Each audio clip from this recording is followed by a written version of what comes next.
let's go to God's word. At this time, we begin with the passage in St. John. 6 days before the Passover, Jesus arrived at Bethany, where Lazarus lived, whom Jesus had raised from the dead. Here a dinner was given in Jesus' honor. Martha served while Lazarus was among those reclining at the table with him. Then Mary took about a pint of pure nard, an expensive perfume. She poured it on Jesus' feet and wiped his feet with her hair, and the house was filled with the fragrance of the perfume. Verse 4. But one of his disciples, Judas Iscariot, who was later to betray him, objected. Why wasn't this perfume sold and money given to the poor? It was worth a year's wages.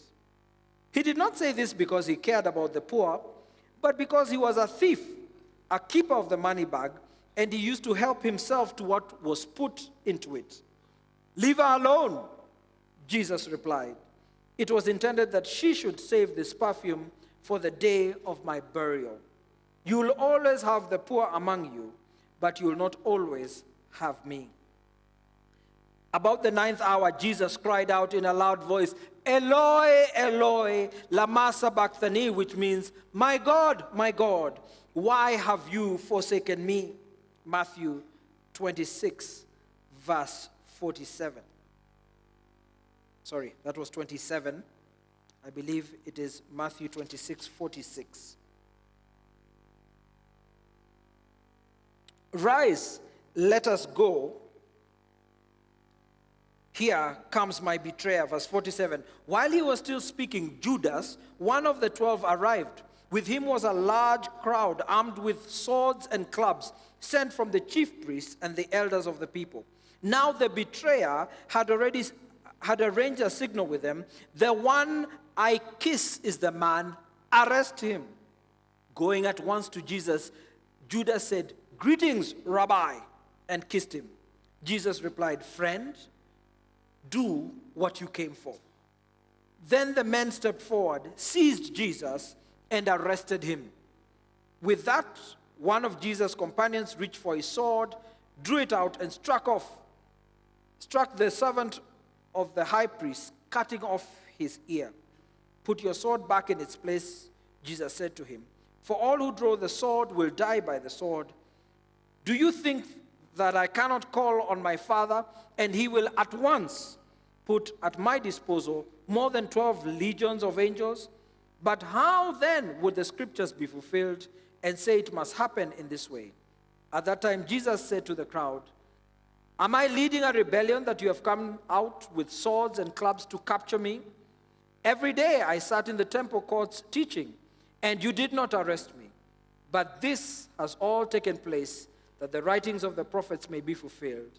Then all the disciples deserted him and fled. And this is the word of the Lord, and thanks be to God. Our Father and our God, may it please you to use your servant in Jesus' name. Amen. The topic for today is the corruption we must avert. We are going to talk about a greedy leader, Judas Iscariot. And I'm going to do this at the 4 headings, if I still have the time for that. That is 4 C's of corruption. We're going to talk about the cancer of corruption. Then we're going to talk about the cost of corruption. Then we're going to talk about the causes of corruption. And if we have time, we're going to talk about the cure of greed and corruption. Now, talking about the lies of this generation, I wonder whether you read this report or you heard about this report. Let me read it for you. According to a recent Kenya youth survey, almost half of the country's youth admire people who have made money regardless of how they did it, while a slightly lower figure do not mind receiving a bribe or paying one to get things done. There's something about our young people, our children, perhaps our grandchildren. what happened to our value system? Let me read you another report, and some of you remember this from the year 2004, and this report was not particularly liked because this was said by a foreigner, so we said. In 2004, I read this from The Economist over 2005. In 2004, Britain's envoy to Kenya, Sir Edward Clay, complained that corrupt ministers were eating like gluttons and vomiting on the shoes of foreign donors. A week after the remarks, he apologized. Sir Edward Clay said that he was sorry for the moderation of his language, for underestimating the scale of the looting, and for failing to speak out earlier. It's not news to us. Corruption is a huge issue for us here in Kenya. And those of you who follow the Transparency International's Corruption Perception Index, you know that Kenya is usually there at the bottom of that league. In 2015, we were 139 out of 167 nations. In 2016, we were 145 out of 176 nations globally. So we are at the bottom of that league. I think one of the many notorious examples of corruption in Kenya is land grabbing by particularly Kenya's elite and those with political connections. Nothing is secret to Kenya's land grabbers. We grab anything and everything. We go for schools, we go for forests, we go for cemeteries, we go for water catchment areas, we go for school playing fields, we even go for police stations in Kenya. And he said that in a country where 85% of the population relies on agriculture, 88%, only 88% have access to less than 3 acres of land. Now, talking about corruption as a cancer, some of you may be feeling, are we not rather insensitive when we call corruption a cancer? Because some of you may know a family member, or you may be going through that problem yourself. Let me explain why I call it a cancer. A cancer, as we know, is the growth of abnormal cells, and usually many cancers would start as a small growth somewhere, a small tumor. Tumors are not always cancerous, but sometimes, cancer would start as a small tumor, as a small growth, and it may exist in a particular part of the body or in the system for many years without having a problem, or without growing and spreading throughout the body. But sadly, when it grows and when it spreads and goes to organs and to the systems of the body, it can lead to the death of the patient. And that's exactly what corruption does to an individual or to a society. A number of years ago, I don't know whether we still do so, and I apologize to our learned friends. We used to say here in Kenya, why bribe a lawyer when you can buy a judge? And the late president of Tanzania, Judas Nyerere, he was fond of describing Kenya as man-eat-man society.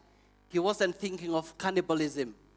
He was thinking of the way that we have, Kenyans, according to Tanzanians, are known for greed for money, and we will not stop at anything that we can kill. That is what other people say about us. Now, let me just quote a few things just to help us see why this is a cancer for Kenya. And I'm going to quote some things, and I want us to be a bit dispassionate about these things, because I know corruption is not the only thing that sometimes describes Kenyans. We are very passionate when it comes to sometimes our political parties, sometimes our ethnic groups. But we as Christians are meant to be countercultural. There are times we have to stand away from our culture, away from party politics, away from our ethnic group.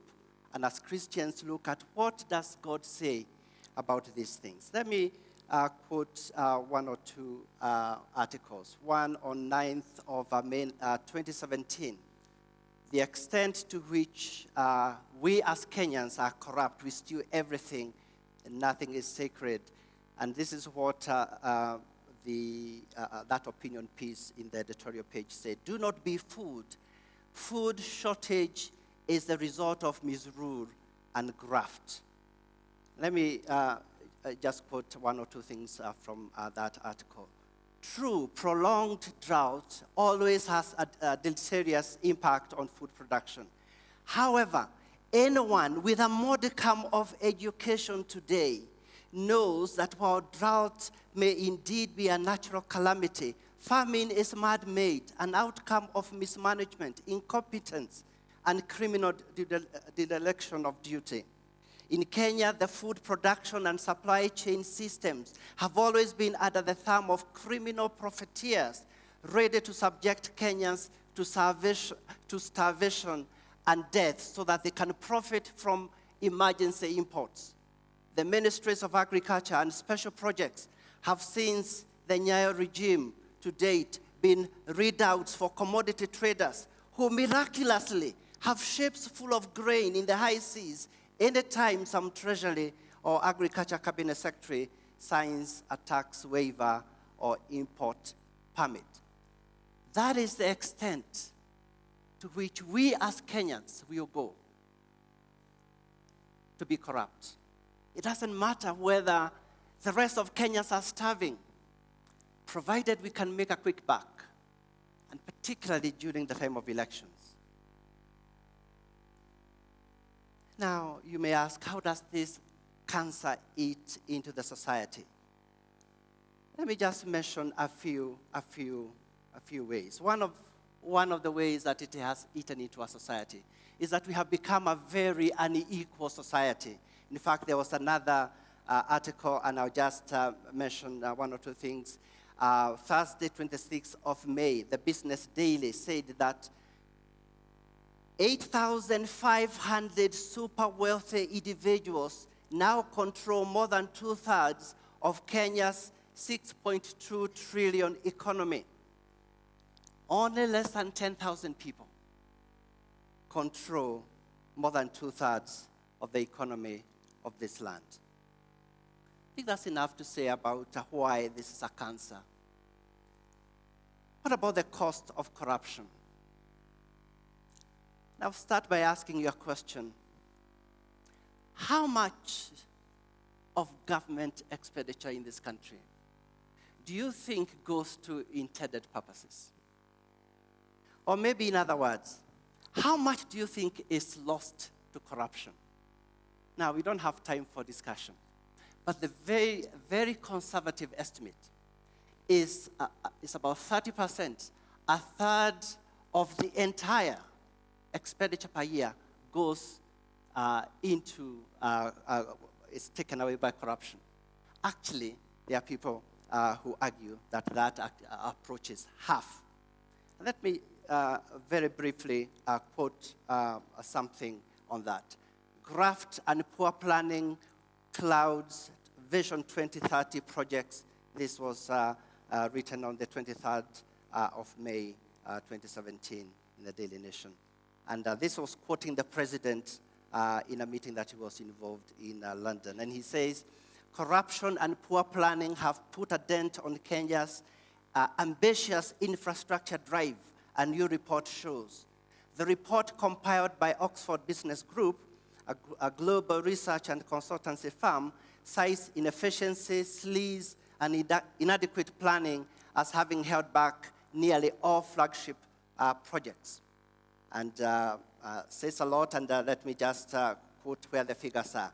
The report says that corruption extends beyond the flagship projects, citing the Auditor General's July 2015 report, which shows that 60% of government spending had issues, while a further 390 90 billion could not be accounted for.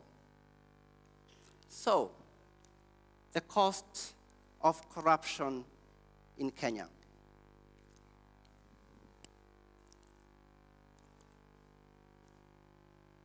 When the Thika Superhighway was completed in 2012, Kenyans, we were very glad to have our first superhighway. We were told at that point it cost us 30 billion to build it. The budget for Kenya at that point was about 1.45 trillion, which means that if 30% of that expenditure went to corruption, it means that 500 billion would have been lost about that time. But let's just assume that only 300 billion was lost in the year 2012. It means that instead of one Thika superhighway, we could have built 10 Thika superhighways from the year 2012, and it means that since then, every county could have their own Thika superhighway without having to spend or to borrow anymore. There are a lot of other costs to corruption. I don't have time to mention many of them, except to say that part of our problem of terrorism is a result of simple bribes of people coming through the border. It doesn't mean that all the terrorists come from outside the country, but those who do usually do so through bribing. And the last thing I'll give as an example is our food chain. And I don't want to say a lot about what might be in our food chain as a result of corruption, because many of you are looking forward to a very good lunch. So I'm going to spare you of the examples I would have given you about what might be in our food chain as a result of corruption, except to say that some of the diseases that we are seeing in this country could well be as a result of what is in our food chain. Very quickly, let me go to the cause of corruption. And this is where the passage that was read to us comes in. And John chapter 12, verse 1 to 6, 6 days before the Passover, Jesus comes to Bethany, and we are told about how he was meeting with the family of Lazarus, Martha, and Mary. Judas was in the midst, and he was there, and we just read the story of how he was concerned about the amount of money that was spent through the oil that was used to anoint Jesus. Now, let me just make a few comments about Judas. First of all, because I believe Judas gets a very bad press. Now, he did some awful things, but he's not the only person who did awful things. Who has named their child Judas? Please raise up your hand if you have named your child Judas. Nobody. Okay, how about David? You know someone who is called David? All right. How about Peter? How about Samson?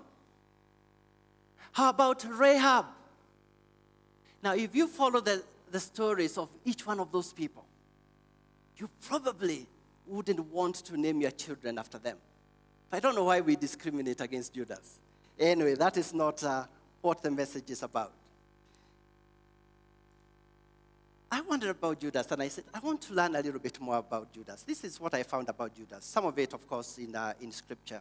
That he was a hard-picked disciple of Jesus Christ. He was a preacher of the gospel, a healer of the sick, a traveling companion of Jesus. He was not just a betrayer, or he didn't start as one. He was so trusted that he was made the treasurer of the apostolic evangelistic team. He wasn't elected to that position. He was actually personally chosen by Jesus. And according to Augustine, tradition says that Jesus had delivered Judas often from death, and for his sake he healed his father of palsy and cured his mother of leprosy. And next to Peter, he honored him above all other apostles. What went wrong with Judas?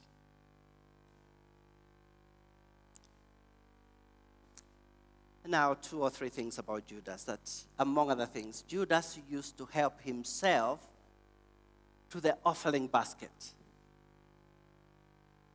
Very sad story. Do those things still happen today? A bishop friend of mine, and I said bishop so that you know it's not from Nairobi Baptist Church. He told me how they had to change the whole system of offering and how it is taken. Because there's a time, they had suspected all along, but there's a time they caught one of the ushers with bundles of cash in the coat, arms and in the socks. That time when they caught him, he had only 100,000 shillings that he had taken from the offering basket. So these things still happen. This is what Judas used to do. Judas engaged in public ministry with the other 11 disciples, even miraculous ministry. Yet with time, he proved apostate. The passage of time would show him up, but sometimes the flaws are there from the beginning. And that is true for many of us, that there are some things lacking in us. There are some things we may not have dealt with. And unless they are dealt with, at some point, they will come out.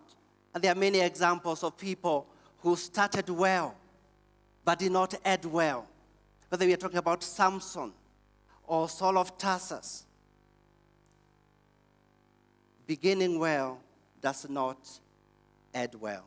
And I think the question that the story of Judas asks us is, am I number one, or is it God? Judas had a long-standing weakness with money. Unless we deal with our besetting sin or weakness, it will overcome us. And many of us, if we are to be honest, there is something we struggle against. There is a besetting sin. There is a weakness that we have. And until and unless we constantly deal with it, at some point it is going to destroy us. Now let me jump forward to a few other illustrations of how God can cure us of this disease. I think for Judas, the problem was his relationship with money. And for many of us, I believe, like Judas, our relationship with money is suspect.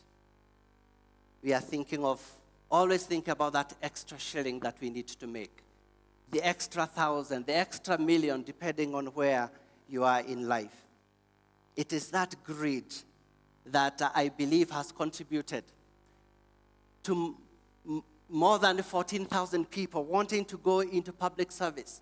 I don't believe everybody who wants to go into politics is there for necessarily serving the rest of us.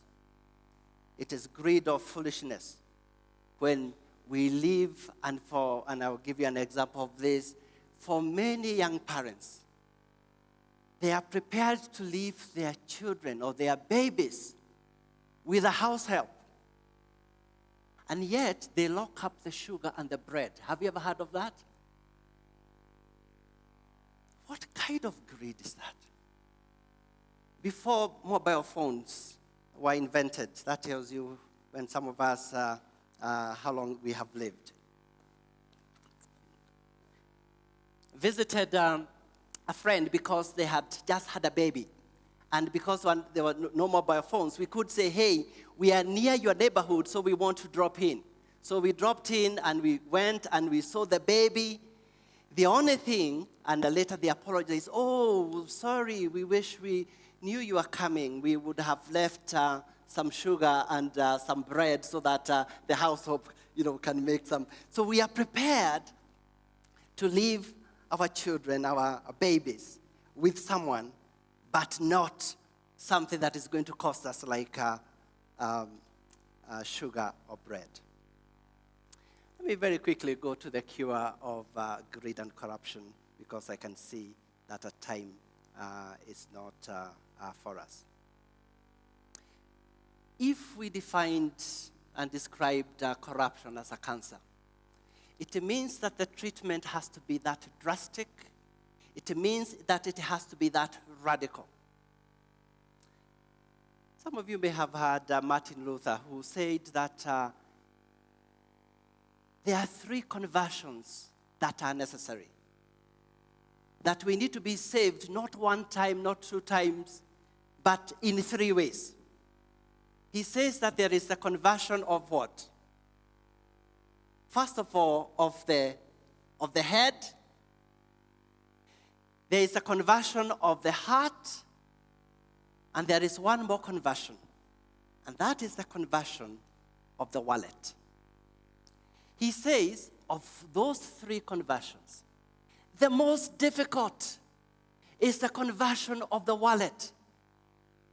Could I ask everybody to remove your wallet, please? And for the ladies, I'll forgive you. You just, your handbag is good enough. I know if I ask you to take out your purse, it's going to take us a bit of time because you may have several and you can't decide which one to.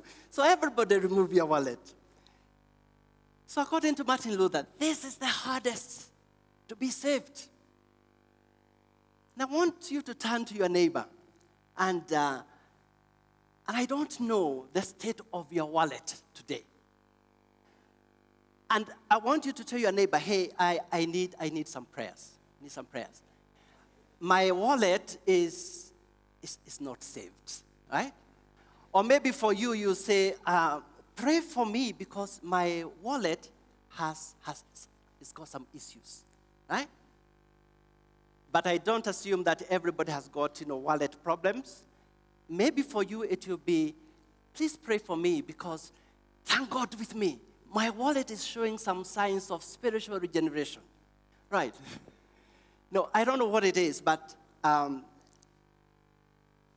according to Martin Luther, some of us will miss heaven because we may have been saved here, we may have been saved here, but when it comes to the wallet, we are not saved.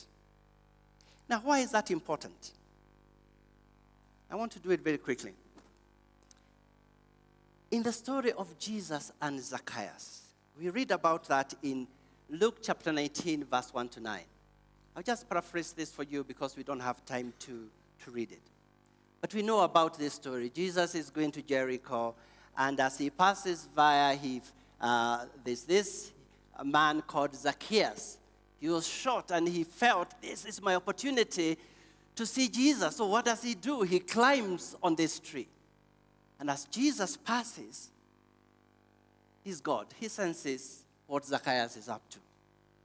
And he says, Zacchaeus, come down quickly. I must stay at your house today. So he came down at once and he welcomed him gladly. So they go into Zacchaeus' home and a meal is prepared for Jesus and the disciples.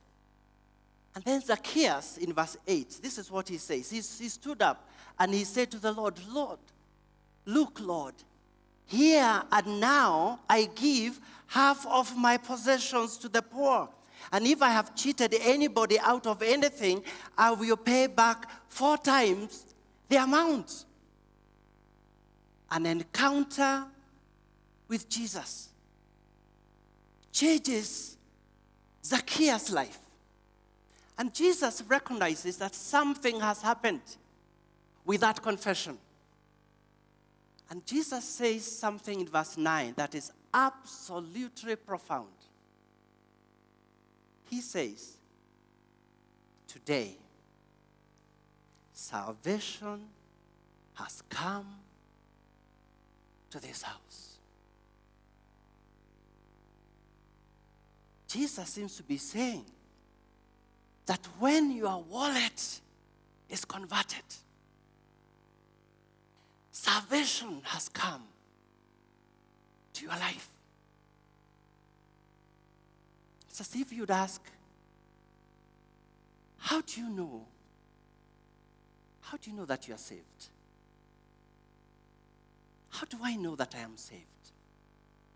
How did Jesus know that Zacchaeus was saved? This is a multiple choice question that I'll give us as we come to close. So, how did Jesus know that Zacchaeus has become a believer? A, he started attending church regularly. Who says that? None. He was overheard praying quite loudly. Who says that? None. He had dealt with his money weakness. Who agrees with that?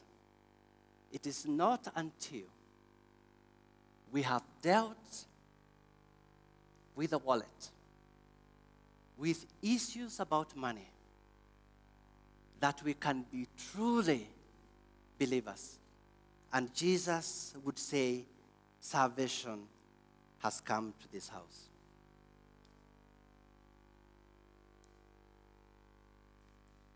One way of dealing with our money weakness is to remember that we are only stewards. What God has given us is not ours. He's given us as stewards so that we can use it for His people and we can use it for God's work. One peculiar habit of Kenyans, and some of you may go through a supermarket and you feel those trolleys with lots of things, and you go to the counter and you are asked and you're told, this will cost you 10,000.